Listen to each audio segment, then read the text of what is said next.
नमस्कार, मैं हूं कपिल मिश्रा। आपका स्वागत है हमारी इस खास पेशकश 24 का महासंग्राम में।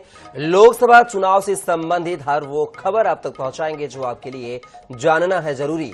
तो आइए शुरू करते हैं 24 का महासंग्राम।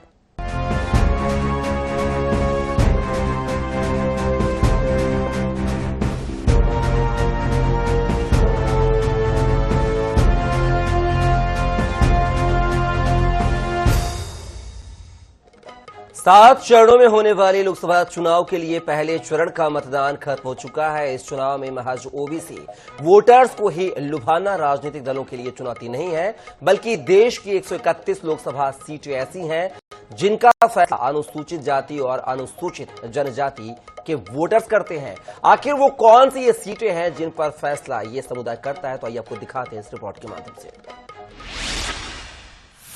की घोषणा के पहले अब तक राजनीतिक दलों के बीच ओबीसी मतदाताओं को अपने पाले में खींचने की जद्दोजहद जारी है।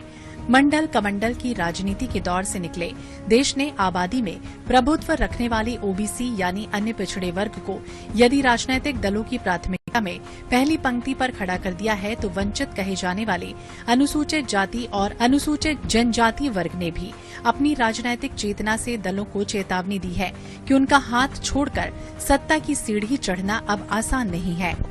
ये वर्ग कुल 543 सीटों और आरक्षित 131 सीटों पर तो सत्ता का सुरक्षित घेरा देता ही है, साथ ही विभिन्न राज्यों में इनके अलावा सीटों पर भी इनकी निर्णायक भूमिका होती है। इन दोनों वर्गों पर अपनी पकड़ मजबूत कर चुकी भाजपा हर हाल में इन्हें थामे रखना चाहती है, तो कांग्रेस इन्हें फिर से पाने के लिए परेशान है। वहीं इन वर्गों की राजनीति करने वाले क्षेत्रीय दलों के साथ अन्य पार्टियां भी इस वोट बैंक में हिस्सेदारी की कोशिश में है। देश की कुल आबादी में लगभग 17% भागीदारी रखने वाले अनुसूचित वर्ग के लिए 84, तो करीब 9% आबादी वाले अनुसूचित जनजाति वर्ग के लिए 47 सीटें आरक्षित हैं। 2014 में एससी के लिए आरक्षित सीटों में से भाजपा 40 तो कांग्रेस 7 ही जीत सकी थी। 2019 के लोकसभा चुनाव में 46 एससी सीटें भाजपा जीती, तो कांग्रेस 5 पर ही सिमट गई। वहीं 2014 में एसटी के लिए आरक्षित सीटों में से भाजपा ने 27 पर परचम लहराया, तो कांग्रेस 5 पर सिमट गई। जबकि 2019 में 31 एसटी सीटें भाजपा की झोली में आई, तो कांग्रेस को सिर्फ 4 पर जीत मिली। राजनीतिक परिदृश्य को समझें तो बसपा, लोजपा, आरपीएल, झामुमो जैसे दल खालिस अनुसूचित वर्ग की राजनीति करते थे। इस वर्ग ने इन दलों का साथ दिया और बाकी जगह ये कांग्रेस का पारंपरिक वोट बैंक बने रहे। 2014 में भाजपा के मजबूत होने के साथ ही समीकरण बदलने लगे। देश में अनुसूचित जाति की सबसे कद्दावर नेता मायावती का साथ भी छोड़कर इस वर्ग ने भाजपा पर भरोसा जताया, तो बसपा 0 पर सिमट गई। सिर्फ उत्तर प्रदेश ही नहीं, देश भर में एससी एसटी ने क्षेत्रीय दलों की छतरी छोड़कर भाजपा को कांग्रेस का विकल्प बनाया, तो राजनीतिक तस्वीर में भगवा रंग चटक हो गया। इन वर्गों के लिए तमाम कल्याणकारी योजनाओं, पीएम जनमन योजना जैसे प्रयासों से भगवा खेमा इन्हें थामे रखना चाहता है, तो कांग्रेस सहित अन्य दलों के लिए चुनौती है कि कैसे 131 सीटों के इस सुरक्षित घेरे में सेंध लगाई जा सके। Bureau report, INH 24/7। Madhya Pradesh में 4 बार सीएम रह चुके शिवराज सिंह चौहान ने विदिशा सीट से नामांकन दाखिल किया है। इस दौरान शिवराज सिंह चौहान ने राहुल गांधी और कांग्रेस पर जमकर निशाना साधा, तो वहीं लाडली लक्ष्मी और लाडली बहना योजना का भी जिक्र किया। क्या कुछ रहा इस दौरान सियासी रण, दिखाते इस रिपोर्ट के माध्यम से। शिवराज ने भरा नामांकन, 7 मई को विदिशा सीट पर इलेक्शन। राम मंदिर मुद्दे को लेकर कांग्रेस पर निशाना, राहुल के वायनाड पर भी ली चुटकी। मध्य प्रदेश में लोकसभा चुनाव के तीसरे चरण के लिए शुक्रवार को नामांकन दाखिल करने का आखिरी दिन रहा। भाजपा प्रत्याशी पूर्व सीएम शिवराज सिंह चौहान ने विदिशा रायसेन लोकसभा सीट से नामांकन दाखिल किया। शिवराज सिंह चौहान पत्नी साधना सिंह के साथ रायसेन पहुंचे। यहां उन्होंने चुनावी सभा में राहुल गांधी पर चुटकी ली और राम मंदिर मुद्दे पर कांग्रेस को घेरा। शिवराज ने यहां ये भी बताया कि लाडली लक्ष्मी और लाडली बहना योजना क्यों बनाई गई। भारत को तो आगे बढ़ना ही बढ़ना है। आप बताओ, कांग्रेस जैसी पार्टी कभी भारत का भला कर सकती है क्या? इधर वाले भी जोर से बताओ, कर सकती है क्या? कांग्रेस भला नहीं कर सकती। अरे जिस पार्टी के नेताओं में इतनी सामर्थ्य नहीं है कि अपनी सीट पे लड़ सके, सोनिया गांधी लड़ाई नहीं रही, बोले तुम लड़ो, मैं तो चली, राज्यसभा में पहुंच गए। राहुल गांधी बाईलाट निकल गए। उल्टे सीधे फैसले और जो वचन दिए घोषणा पत्र में मुख्यमंत्री जी ने भी कह दिया है, पूरे होंगे, करेंगे, चिंता मत करना। लाडली बहनों, 1250 से 3000 तक तो जाना है। ये महिलाओं के कल्याण के लिए, गरीबों के लिए भी प्रधानमंत्री जी ने कह दिया है, हाथ ठेला वाले, फल बेचने वाले, सब्जी बेचने वाले, सबको 50,000 रुपया तक लोन मिला के उनकी आजीविका रोजी रोटी चालू होगी। नामांकन से पहले शिवराज ने रोड शो भी किया। Road show Raisen bus stand से चलकर इंडियन चौराहे पर खत्म हुआ। उधर शिवराज के नामांकन और उनके बयान पर भी कांग्रेस की तरफ से प्रतिक्रिया आई है। कि पहली बात तो ये अफसोस की है कि माननीय शिवराज सिंह जी अपना नामांकन मध्य प्रदेश के विदिशा में दाखिल कर रहे हैं। याद राहुल गांधी को कर रहे हैं।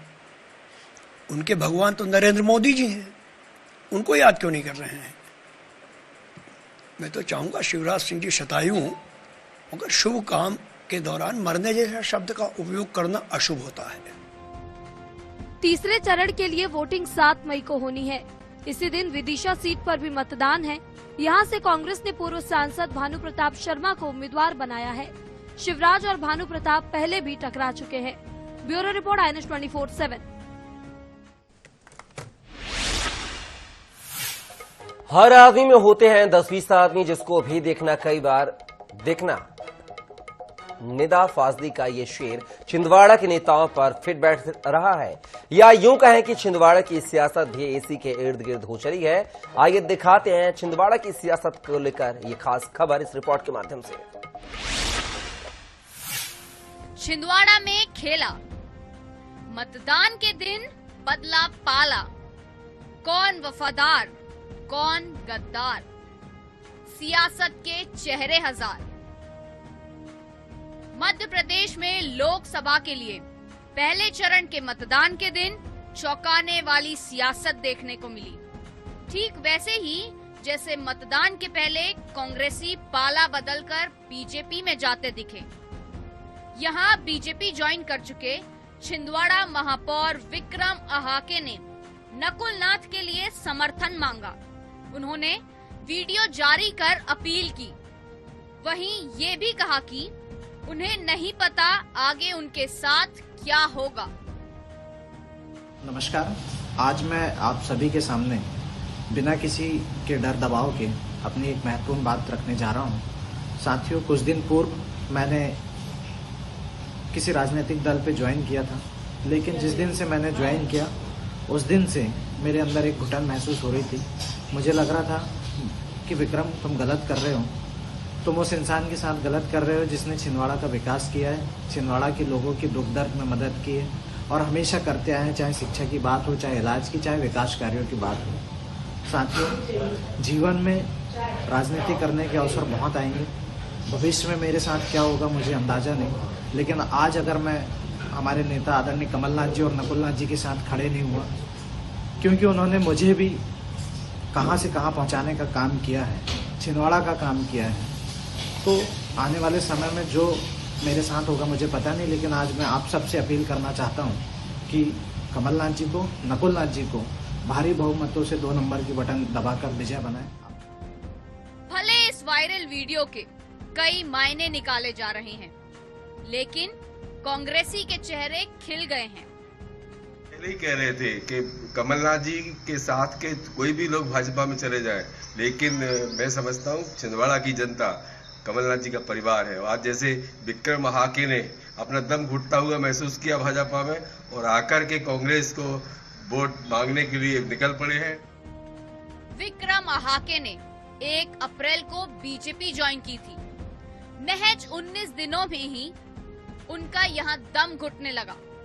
उनके बयान से संकेत मिलता है कि वो फिर कांग्रेस ज्वाइन कर सकते हैं, नहीं तो वो नकुल नाथ के लिए वोट क्यों मांगते। अब सवाल ये भी है कि उनकी वफादारी ने यू टर्न क्यों ले लिया है। पहले कांग्रेस से बीजेपी और अब बीजेपी से फिर कांग्रेस।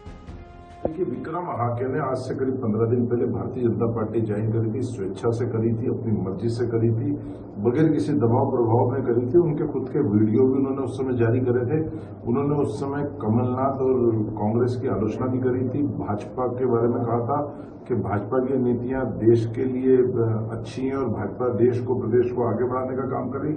अब कमलनाथ जी का खेल तो चल ही रहा है, शराब भी पकड़ी जा रही है, पैसे भी पकड़े जा रहे हैं, नकली सीढ़ियां भी घर पे बन रही है और वहां से पैसे दिए जा रहे हैं। तो क्या खेल उन्होंने किया है, क्या दबाव प्रभाव का उपयोग किया, ये तो जल्दी सामने होगा। लेकिन विक्रम हाके ने स्वेच्छा से भाजपा ज्वाइन करी, उन्होंने खुद बयान दिया, उन्होंने खुद भाजपा को वोट देने की उस समय अपील करी, विकास के लिए अपील करी। और नकुल नाथ जी ने उनके बारे में क्या कहा वो भी सबने देखा। छिंदवाड़ा में मुख्य मुकाबला कांग्रेस प्रत्याशी नकुल नाथ और भाजपा प्रत्याशी विवेक बंटी साहू के बीच है। लेकिन इसी बीच छिंदवाड़ा के मेयर विक्रम अहाके का बयान बहुत बड़ी राजनीति की ओर इशारा कर रहा है।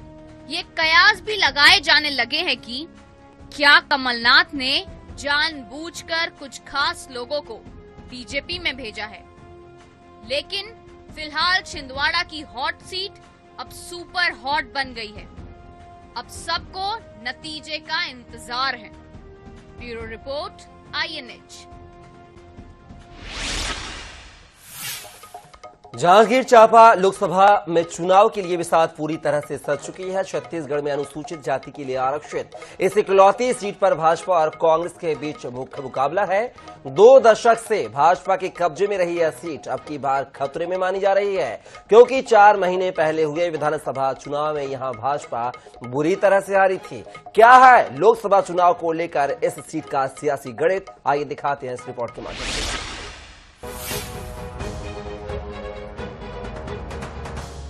जांजगीर सीट पर 1957 से आम चुनाव होते आ रहे हैं। शुरुआती दौर में इस सीट पर कांग्रेस का कब्जा रहा। कांग्रेस की ओर से आखिरी बार 1999 में चरणदास महंत ने यहां जीत का परचम लहराया था, लेकिन उसके बाद यह सीट कांग्रेस के हाथ से फिसल गई।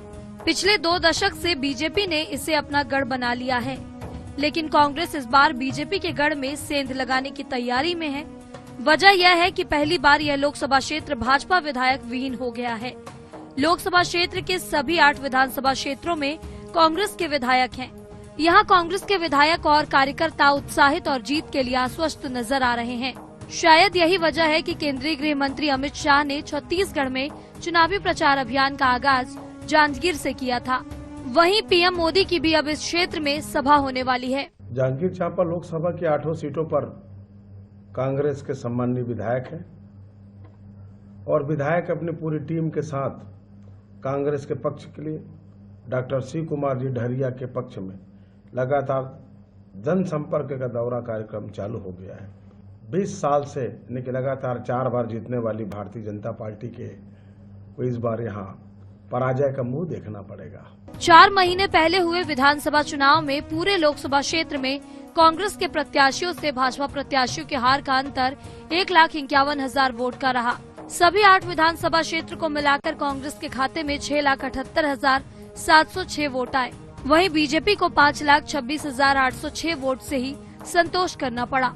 वोटों की इतनी बड़ी खाई को पाटने के लिए बीजेपी को कड़ी मशक्कत करनी पड़ रही है। बीजेपी के नेता मोदी की गारंटी और प्रदेश सरकार के काम के दम पर जीत का दावा कर रही है।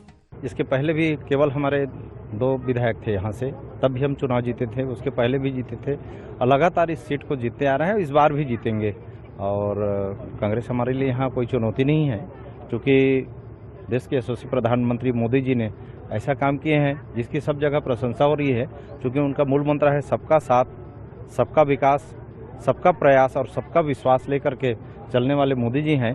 तो सभी वर्ग में उनको सराहा जा रहा है और केंद्र सरकार की योजनाओं को लेकर के और छत्तीसगढ़ की विष्णुदेव सरकार की योजनाओं को लेकर के हम जनता के बीच जा रहे हैं। छत्तीसगढ़ में जांजगीर चांपा ऐसी एकमात्र सीट है जहां सभी विधायक कांग्रेस के हैं।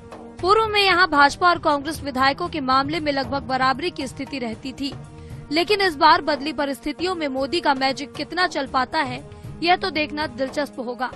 जांजगीर चांपा से NH24/7 के लिए मुकेश सिंह बैस की रिपोर्ट। छत्तीसगढ़ के कांकेर जिले में हुए एनकाउंटर को लेकर बवाल थमने का नाम नहीं ले रहा है। अब इस घटना पर चल रही सियासत के बीच डिप्टी सीएम विजय शर्मा ने कांग्रेस सेना के अपमान का आरोप लगा दिया है। उन्होंने पुलवामा की घटना से इसकी तुलना भी की है। आखिर क्या कुछ है एनकाउंटर को लेकर सियासत, आइए दिखाते हैं इस रिपोर्ट के माध्यम से। छत्तीसगढ़ के कांकेर जिले में एनकाउंटर में सैन्य बलों ने 29 नक्सलियों को मार गिराया है। देश भर में न सिर्फ इस घटना की चर्चा हुई बल्कि सैनिकों की बहादुरी की सराहना भी हुई। लेकिन छत्तीसगढ़ में ही ये घटना सियासत में उलझ कर रह गई है। घटना को लेकर पूर्व मुख्यमंत्री भूपेश बघेल के बयान पर भाजपा हमलावर है। भूपेश बघेल के अपने बयान पर स्पष्टीकरण के बाद भी भाजपा लगातार हर मंच से इसे लेकर तीखा हमला बोल रही है। सुप्रिया श्रीनेत के बयान को लेकर भी कांग्रेस निशाने पर है। डिप्टी सीएम अरुण साव और विजय शर्मा ने इस पर करारा हमला बोला है, जबकि पूर्व प्रदेश कांग्रेस अध्यक्ष धनेंद्र साहू ने पलटवार किया है। उन्होंने तो जवानों का अपमान किया है, इन्होंने जवानों का अपमान किया है। भूपेश बघेल जी ने एनकाउंटर को फर्जी कहा है। इस बात का जवाब जनता को इनको देना पड़ेगा। जब 8 अप्रैल को विभाग कहता है 50 नक्सली मारे गए और नक्सली भी कहते हैं कि हमारे 50 साथी शहीद हुए हैं, वो अपने प्रेस नोट पे कहते हैं। फिर दोबारा 29 लोगों का एनकाउंटर होता है, विभाग कहता है 29 और नक्सली भी कहते हैं अपना प्रेस नोट जारी करके 29 लोग मारे गए। उस बीच में ये कह रहे हैं कि फर्जी एनकाउंटर है। अपमान किया है जवानों का, इनको तो सभी सीटों पर इसका असर दिखेगा। उनका बयान आप सब लोगों ने देखा है, वो वीडियो क्लिप आपने देखी है और बोलने के बाद उस पर लीपापोती करना ये कांग्रेस नेताओं की आदत बन गई है और जनता इन पर भरोसा नहीं करने वाली है। इनके दिल की बात, इनके मन की बात जनता के सामने आ गई है और वही कृत्य 5 साल में उन्होंने किया भी है। भाजपा के पास सिर्फ आरोप लगाने के सिवाय कोई काम नहीं रह गया है। वो रोज जो हिंदुस्तान देश लेवल पर जो सर्वे हो रहा है ना, आप ही लोग जो सर्वे कर रहे हैं, मीडिया जो सर्वे रिपोर्ट दे रही है, उसको देख करके उन लोगों का पूरी तरह से आत्मविश्वास खत्म हो चुका है। छत्तीसगढ़ में एनकाउंटर की घटना के कुछ वक्त बाद ही बस्तर में मतदान भी हो गया, लेकिन इस घटना को लेकर सियासी दलों के बीच वार पलटवार लगातार जारी है। ऐसे में अब अपने स्टैंड के बावजूद कांग्रेस जहां बैकफुट पर नजर आ रही है, तो वहीं भाजपा इस मुद्दे को दूसरे और तीसरे चरण की सीटों पर भी भुनाने की कोशिश कर रही है। ऐसे में इसके सियासी परिणाम चाहे जो भी हो, लोकसभा चुनाव में नक्सलवाद एक बार फिर से बड़े मुद्दे के रूप में जनता के सामने है। रायपुर से NH24/7 के लिए गौरव शर्मा की रिपोर्ट। छत्तीसगढ़ में तीसरे चरण के नामांकन के अंतिम दिन कांग्रेस ने रायपुर में शक्ति प्रदर्शन किया। कांग्रेस प्रत्याशी विकास उपाध्याय ने दमखम के साथ अपना नामांकन दाखिल किया, लेकिन कांग्रेस की नामांकन रैली में वरिष्ठ नेताओं की गैर मौजूदगी पर सियासत शुरू हो गई है। भाजपा ने इसे लेकर तंज कसा है। आखिर क्या कुछ वजह रही जो कांग्रेस के शक्ति प्रदर्शन में बड़े नेता नदारत रहे, आइए दिखाते हैं इस रिपोर्ट के माध्यम से।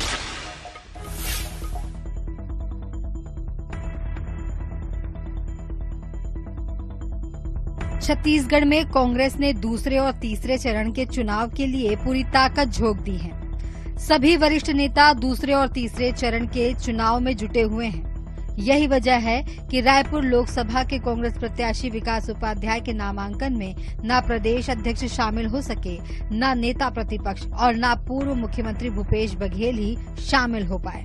विकास उपाध्याय ने राष्ट्रीय सचिव चंदन यादव, पूर्व पीसीसी चीफ धनेंद्र साहू और रायपुर लोकसभा के नेताओं के साथ रैली निकाली।